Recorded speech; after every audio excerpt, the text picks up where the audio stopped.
ഇത് മാസ് മോട്ടോഴ്സിൽ നിന്നാണ് Honda deo വണ്ടി നമ്മൾ ജനറൽ സർവീസായിട്ട് വർക്കിന് കയറ്റിയിട്ടുണ്ട്. അതിനകത്ത് നമുക്ക് ജോബ് കാർഡിൽ പറഞ്ഞ കംപ്ലൈൻറ്റ് ജനറൽ സർവീസ് വണ്ടി ഷെയ്ക്കിങ് ഉണ്ടെന്നുള്ള ദിവസം പറഞ്ഞിട്ടുണ്ട്. ഇടയ്ക്ക് നല്ല രീതിയിൽ ഷെയ്ക്ക് ആവുന്നുണ്ട്. അതേപോലെ മൈലേജ് ഷോട്ട് പറയുന്നുണ്ട്.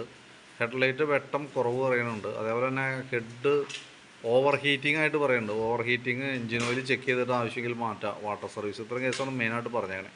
അപ്പോൾ നമുക്ക് ഇതിനകത്ത് ഹീറ്റിങ്ങുമായി ബന്ധപ്പെട്ട് പ്രത്യേകിച്ച് ഒരു കംപ്ലയിൻസും നമ്മൾ അഴിച്ച് ചെക്ക് ചെയ്യുന്ന സമയത്ത് കിട്ടിയിട്ടില്ല. നമ്മളത് നോക്കി വേറെ കംപ്ലയിൻ്റ് ആയിട്ട് തോന്നുന്നില്ല. പിന്നെ വണ്ടിക്ക് ഷെയ്ക്കിങ്ങിൻ്റെ കംപ്ലയിൻ്റ് എന്ന് പറഞ്ഞാൽ കോൺസെറ്റ് കംപ്ലയിൻ്റ് ഉണ്ട്. ചെറിയ ഗട്ടറിലൊക്കെ ചാടുമ്പോൾ ആയാൽ പോലും ഫ്രണ്ട് കോൺസെറ്റ് അടിക്കുന്നുണ്ട്. അത് കൂടാതെ ഹാൻഡിൽ ടൈറ്റ് ഉള്ളതുകൊണ്ട് വണ്ടിക്ക് സൈഡ് പാളൽ കാണിക്കുന്നുണ്ട്. പിന്നെ എഞ്ചിൻ ഓയിൽ ചെക്ക് ചെയ്ത് മാറ്റേണ്ട ടൈമായതുകൊണ്ട് ഓയിൽ മാറ്റുന്നുണ്ട്. പിന്നെ നമുക്ക് ഹെഡ്ലൈറ്റിന് വെട്ടം കുറവാന്നുള്ള ദിവസം പറഞ്ഞിട്ടുണ്ട്. LED മോഡൽ ഹെഡ്ലൈറ്റാണ്. നമുക്ക് പ്രത്യേകിച്ച് അതൊന്നും ഒന്നും ചെയ്യാൻ പറ്റില്ല. പൊസിഷൻ എന്തെങ്കിലും വേരിയേഷൻ ഉണ്ടെങ്കിൽ അതൊന്ന് ക്ലിയർ ചെയ്യാനാണ് പറ്റുള്ളൂ കേട്ടോ. അപ്പോൾ അത് നോക്കിയിട്ട് അലൈൻമെൻറ്റ് കറക്റ്റ് ആക്കിയേക്കാം. പിന്നെ വണ്ടി ഓടിക്കുമ്പോൾ കിട്ടിയ കംപ്ലയിൻറ്റ് എന്ന് പറഞ്ഞാൽ ആക്സിലേറ്ററിന് നല്ല ടൈറ്റ് അനുഭവപ്പെടുന്നുണ്ട്. ആക്സിലേറ്റർ കേബിൾ സ്മൂത്ത് അല്ല, ടൈറ്റാണ് കാണിക്കുന്നത് കേട്ടോ. അപ്പോൾ ആക്സിലേറ്റർ കേബിൾ മാറ്റുന്നുണ്ടെങ്കിൽ കൂട്ടത്തിൽ നമുക്കത് മാറ്റാവുന്നതാണ്. അപ്പോൾ അതിൻ്റെ ഒരു എസ്റ്റിമേറ്റും കൂടി ഞാൻ അതിൻ്റെ ഡീറ്റെയിൽസും എമൗണ്ടും കാര്യങ്ങളൊക്കെ എസ്റ്റിമേറ്റിൽ ഞാൻ ഉൾപ്പെടുത്തിയേക്കാം. നോക്കിയിട്ടൊന്ന് പറഞ്ഞാൽ മതി. നമ്മളിപ്പോൾ സർവീസിനോടനുബന്ധിച്ച് ബാക്ക് ബ്രേക്കിൻ്റെ ഭാഗം തൊട്ട് നമ്മൾ വർക്കിന് വേണ്ടിയിട്ട് അഴിച്ചിട്ടുണ്ട്. ഇപ്പോൾ ബ്രേക്ക് ലൈൻഡറൊക്കെ നമുക്കിപ്പോൾ കിടക്കുന്നത് കമ്പനി ലൈൻഡറാണ്. അത്യാവശ്യം ഉപയോഗിക്കാനുണ്ട്. അപ്പോൾ ബ്രേക്ക് ക്യാമൊക്കെ ഒന്ന് അഴിച്ച് ഗ്രീസ് ചെയ്ത് നമുക്ക് റീസെറ്റ് ചെയ്യാവുന്നുള്ളൂ. ബാക്കിലത്തെ ഗിയർ ബോക്സിൻ്റെ ഭാഗത്തുള്ള ഷാഫ്റ്റ് നമ്മൾ ചെക്ക് ചെയ്തു. ഗിയർ ബോക്സിൻ്റെ ഉള്ളിൽ നിന്നാണ് ഷാഫ്റ്റ് വരിക. അതുമേയാണ് നമ്മൾ വീല് പിടിപ്പിന്. അപ്പോൾ അത് നമ്മൾ ചെക്ക് ചെയ്തതിന് വേറെ നിലയിൽ പ്ലേ കാര്യങ്ങളൊന്നുമില്ല. പിന്നെ ഇവിടെ നോക്കുമ്പോൾ ഗിയർ ഓയിൽ ലെവൽ തീരെ കുറവായിട്ട് കാണുന്നുണ്ട്. അതൊന്ന് അഴിച്ച് നമുക്ക് മാറ്റേണ്ട അത്യാവശ്യമാണ്. പിന്നെയെന്ന് പറഞ്ഞാൽ ഈ സൈഡിൽ ചെറിയൊരു നനവുണ്ട്. ഓയിൽ ലീക്കിൻ്റെ ഒരു നനവ് കാണുന്നുണ്ട്. അത് ഗിയർ ബോക്സിൻ്റെ ഉള്ളിൽ നിന്ന് വരുന്ന ഓയിൽ ലീക്കേജാണ്. കാര്യമായിട്ടില്ല, ചെറിയ തോതിലുള്ളൂ. സാധാരണ ബെയറിംഗ് ആണ് പെട്ടെന്ന് കംപ്ലയിൻറ്റ് വരാറ്. ബെയറിംഗ് കംപ്ലയിൻറ്റ് ആയതിന് ശേഷമാണ് ഓയിൽ ലീക്ക് കൂടുതലായിട്ട് വരാറ്. ഇതിപ്പോൾ ചെറുതായിട്ട് ഓയിൽ ലീക്ക് സ്റ്റാർട്ട് ചെയ്തിട്ടുണ്ട്. ഇപ്പം അതിന് വേണ്ടി അഴിക്കണമെന്നില്ല. നമുക്ക് അഴിച്ചാൽ ഏകദേശം മാറ്റാൻ വേണ്ടി അഴിക്കുകയാണെന്നുണ്ടെങ്കിൽ സ്വാഭാവികമായിട്ട് നമുക്ക് അതിൻ്റെ ബെയറിംഗ്, ഗ്യാസ്കറ്റ്, അതിൻ്റെ ഓയിൽ സീലടക്കം മൊത്തത്തിൽ മാറ്റേണ്ടതായിട്ട് വരും. മാറ്റുമ്പോൾ ഏകദേശം ഒരു 1000-1100 അടുത്ത് നമുക്ക് അതിന് മാത്രം ചിലവ് വരും. പ്രത്യേകിച്ച് ബെയറിങ്ങിൻ്റെ ഭാഗത്ത് പ്ലേ ഇല്ലാത്തത് കൊണ്ട്, ഓയിൽ ലീക്ക് കാര്യമായിട്ടില്ലാത്തത് കൊണ്ട് നമുക്ക് അടുത്ത സർവീസിലേക്ക് വേണമെങ്കിൽ മാറ്റാവുന്നതാണ്.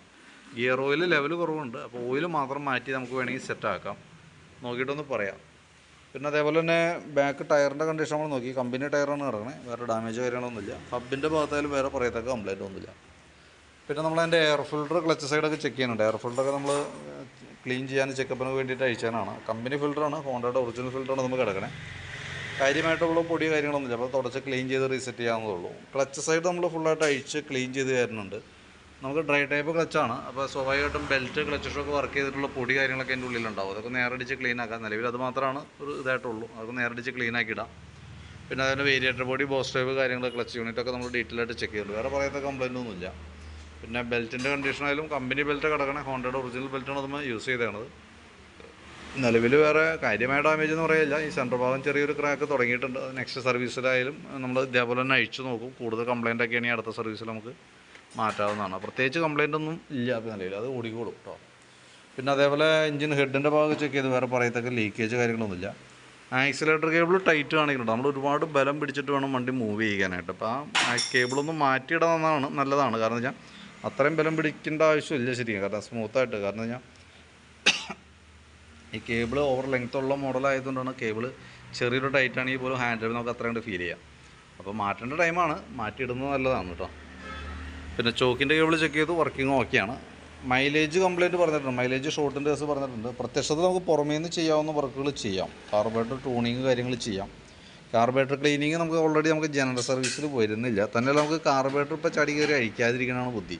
കാരണം എന്ന് വെച്ചാൽ നമ്മൾ ഇപ്പോഴത്തെ പെട്രോൾ E20 പെട്രോൾ എന്ന് പറയും. അത് ഉപയോഗിക്കുന്ന വണ്ടികളുടെ കാർബറേറ്റർ ഓൾറെഡി ഡാമേജിൻ്റെ അവസ്ഥയിലാണ് നിൽക്കുക. ഇപ്പോൾ നമ്മളിപ്പോൾ അഴിച്ച് ക്ലീൻ ചെയ്യാനായിട്ട് നമ്മൾ അഴിച്ച് ചിലപ്പോൾ റീസെറ്റ് ചെയ്യുന്ന സമയത്ത് പെട്രോൾ ഓവർഫ്ലോ കംപ്ലയിൻറ്റ് കാണിക്കാം. കാർബറേറ്ററിൻ്റെ പൈപ്പ് വഴി, അടിയിലെ ഓവർഫ്ലോ പൈപ്പ് വഴി താഴേക്ക് പെട്രോൾ പോകുന്നൊരു കംപ്ലയിൻറ്റ് വരാം. സാധ്യത വളരെ കൂടുതലാണ്. അതുകൊണ്ടാണ് കാർബറേറ്റർ നമ്മൾ പെട്ടെന്ന് അഴിക്കേണ്ട ആവശ്യമില്ല. മാക്സിമം നമ്മൾ പുറമേ നിന്ന് ചെയ്യാവുന്ന എല്ലാ കാര്യങ്ങളും ചെയ്ത് നോക്കിയിട്ടും ഈ പറഞ്ഞ പോലെ മൈലേജ് ഷോട്ട്, മിസ്സിങ്, വണ്ടി റണ്ണിങ്ങിൽ ഓഫായി പോകുന്ന പ്രോബ്ലം ഒക്കെ ഉണ്ടെങ്കിൽ പിന്നെ നമുക്ക് വേറെ ഓപ്ഷൻ ഇല്ല അഴിക്കാതെ. അപ്പോൾ നമുക്ക് അഴിച്ച് ക്ലീൻ ചെയ്യാം. അപ്പോൾ ക്ലീൻ ചെയ്തിട്ട് ഇപ്പോൾ ഈ പറഞ്ഞ പോലെ ഓവർഫ്ലോൻ്റെ പ്രശ്നം എന്തെങ്കിലും കാണിച്ചാൽ കാർബറേറ്റർ പിന്നെ ഉള്ളത് മാറ്റാമെന്നുള്ളതാണ്. അപ്പോൾ അത്രയ്ക്കും ക്രിട്ടിക്കലായിട്ടുള്ള കംപ്ലയിൻസ് ഒക്കെ ആണെങ്കിൽ നമുക്ക് മാത്രം അഴിച്ചാൽ മതി എന്നാണ് നമ്മുടെ ഒരു അഭിപ്രായം. നിലവിൽ മൈലേജിന് വേണ്ടിയിട്ട് നമുക്ക് പ്രത്യേകിച്ചൊന്നും ചെയ്യേണ്ട. പുറമേ നിന്നുള്ള വർക്കുകൾ ചെയ്യാം. കാർബറേറ്റർ ജസ്റ്റ് ഒന്ന് ട്യൂൺ ചെയ്ത് റീസെറ്റ് ചെയ്യാം. എന്നിട്ട് ചെക്ക് ചെയ്ത് നോക്കാം. കൂടുതൽ പ്രോബ്ലം ഒക്കെ ആണെങ്കിൽ നമുക്ക് നെക്സ്റ്റ് ടൈം അടുത്ത സർവീസിൽ അഴിക്കുക എന്തെങ്കിലും ചെയ്യാം. അതായിരിക്കും കുറച്ചുകൂടി ബെറ്റർ. പിന്നെ ഫ്രണ്ടിലേക്ക് വരുമ്പോൾ ഫ്രണ്ട് ബുഷുകളൊക്കെ ഒന്ന് അഴിച്ച് ഗ്രീസ് ചെയ്യുന്നുണ്ട്, അതിന് വേണ്ടിയിട്ട് അഴിച്ചതാണ്. ഫ്രണ്ടിലത്തെ ബ്രേക്ക് ലൈനറൊക്കെ നമ്മളൊന്ന് അഴിച്ച് ക്ലീൻ ചെയ്യുന്നുണ്ട്, ബ്രേക്ക് ക്യാമൊക്കെ ഒന്ന് അഴിച്ച് ഗ്രീസ് ചെയ്യുന്നുണ്ട്. പിന്നെ അതേപോലെ ഫ്രണ്ടിലത്തെ ടയറും അതിൻ്റെ വീൽ ബെയറിങ് കാര്യങ്ങളൊക്കെ ചെക്ക് ചെയ്ത് വേറെ പറയത്തെ കംപ്ലയിൻ്റ് ഒന്നുമില്ല കേട്ടോ. ഹാൻഡിലിൻ്റെ ബെയറിങ്, അതായത് കോൺസെപ്റ്റിൻ്റെ കംപ്ലയിൻ്റാണ് ചെറിയ ഗട്ടറിലൊക്കെ ചാടുമ്പോൾ അടി കാണിക്കുന്നതും ഹാൻഡിലിനൊരു ബലം അനുഭവപ്പെടുന്നത്, വണ്ടി ഒരു പാളൽ ഫീൽ ചെയ്യുന്നതും ആ ഹാൻഡിൽ ബെയറിങ്ങിൻ്റെ ഒരു കംപ്ലയിൻറ്റിൻ്റെ ഒരു സൈഡ് എഫക്റ്റാണ്.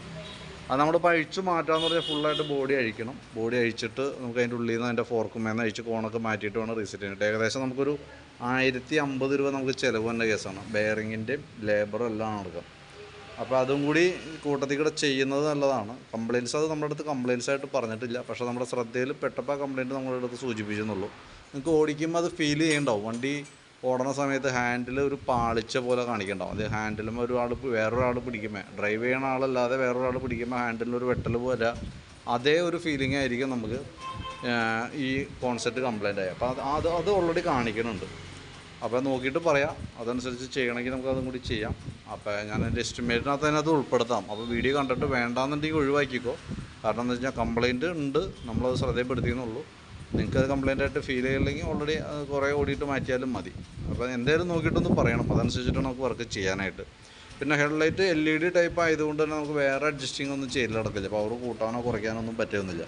കാരണം ഓൾറെഡി DC ടൈപ്പാണ്. അപ്പോൾ സ്വാഭാവികം AC ടൈപ്പാണ്. നമുക്ക് ഇപ്പോൾ ഈ പറഞ്ഞ ആക്സിലേറ്റർ കൊടുക്കുമ്പോൾ ആയാലും ഈ പറഞ്ഞ രീതിയിൽ നമുക്ക് അതിൻ്റെ പൊസിഷൻ പൊങ്ങിയോ താന്നോ എന്തെങ്കിലും ഇരിക്കുന്നുണ്ടെങ്കിൽ അങ്ങനെ വെട്ടം നമുക്ക് കുറവായിട്ട് ഫീൽ ചെയ്യേണ്ടി അത് അഡ്ജസ്റ്റ് ചെയ്യാനാണ് നമുക്ക് ഈ LED ഹെഡ്ലൈറ്റുമ്പോൾ പറ്റുള്ളൂ കേട്ടോ. അപ്പോൾ അത് ചെക്ക് ചെയ്തേക്കാം. അങ്ങനെ എന്തെങ്കിലും പ്രോബ്ലം ഉണ്ടെങ്കിൽ അത് കറക്റ്റ് അലൈൻമെൻറ്റിലേക്ക് ആക്കി റീസെറ്റ് ആക്കിയേക്കാം. പിന്നെ ഫ്രണ്ടിലേക്ക് ഈ സൈഡിൽ എഞ്ചിൻ്റെ ഫ്രണ്ട് ഭാഗത്തേക്ക് വരുമ്പോഴത്തേക്കും സ്പാർക്ക് പ്ലഗൊക്കെ ഒന്ന് അഴിച്ച് നമ്മൾ ക്ലീൻ ചെയ്ത് റീസെറ്റ് ചെയ്യുന്നുണ്ട്. പുതിയ പ്ലഗാണ്, വലിയ പഴക്കമായിട്ട് എയർ ഫിൽറ്ററിൻ്റെ കൂട്ടത്തിൽ കൂടെ മാറ്റിയാണ്. സെക്കൻഡറി ഫിൽറ്റർ യൂണിറ്റ് നമുക്ക് മാറ്റണം. അത് മൊത്തത്തിൽ ഇവിടെയൊക്കെ പൊടിഞ്ഞൊടുങ്ങിയിട്ടുണ്ട്, അതൊന്ന് ചേഞ്ച് ചെയ്തിട്ടേ കേട്ടോ.